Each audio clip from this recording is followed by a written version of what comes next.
جنگ بندی کے بعد ایران کی لوان آئل ریفائنری پر حملہ ہوا۔ ایرانی وزارت تیل سے وابستہ خبر ایجنسی کے مطابق منگل کی صبح دشمن کے حملے لوان جزیرے میں سرکاری آئل ریفائنری کو نشانہ بنایا گیا، جس میں یہ حملہ جنگ بندی اعلان کے بعد صبح 10 بجے کے قریب ہوا، جس کے بعد ریفائنری سے دھوئیں کے گہرے سیاہ بادل اٹھتے دیکھے گئے۔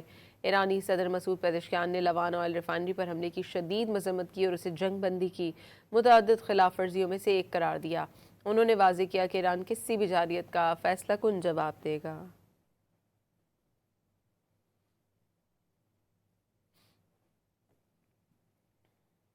جنگ بندی کے بعد ایران کی لوان آئل ریفائنری پر حملہ ہوا۔ ایرانی وزارت تیل سے وابستہ خبر ایجنسی کے مطابق منگل کی صبح دشمن کے حملے لوان جزیرے میں سرکاری آئل ریفائنری کو نشانہ بنایا گیا، جس میں یہ حملہ جنگ بندی اعلان کے بعد صبح 10 بجے کے قریب ہوا، جس کے بعد ریفائنری سے دھوئیں کے گہرے سیاہ بادل اٹھتے دیکھے گئے۔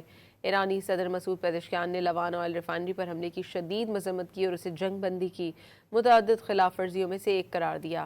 انہوں نے واضح کیا کہ ایران کسی بھی جارحیت کا فیصلہ کن جواب دے گا۔